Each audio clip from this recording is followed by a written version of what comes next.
এই নারীদেরকে যদি কোরআন পড়ান, ইসলাম পড়ান, এই নারীদেরকে যদি হাদিস শিখান, হেজাব দিয়ে তাদের সিকিউরিটি যদি নিশ্চিত করেন, এই পেট থেকে বড় বড় আল্লাহর ওলি বের হবে, হাফেজে কোরআন বের হবে, মুফাসসিরে কোরআন বের হবে।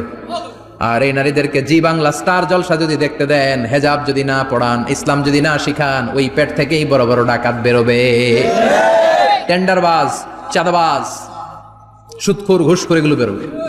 পেটগুলা খনি, এই খনির কি কাজে লাগাবেন? The choice is years, the decision is years. সিদ্ধান্ত আপনার। আপনার একটা শক্ত সিদ্ধান্ত আপনার ফ্যামিলিটারে জান্নাতি বানাতে পারে, আর আপনার একটা দুর্বল সিদ্ধান্ত আপনাদের সবাইরে জাহান্নামের অতল গহ্বরে তলিয়ে দিতে পারে। এজন্য সিদ্ধান্ত আপনার, সিদ্ধান্ত নিতে হবে।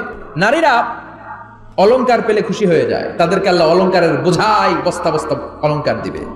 তারা কসমেটিক্স পেলে খুশি হয়ে যায়। জান্নাতে মনে কোনো কসমেটিক্স নাই, আছে? ওনারা কসমেটিক্স নিয়ে ব্যস্ত থাকবে। আর পুরুষদের জন্য আল্লাহ তাআলা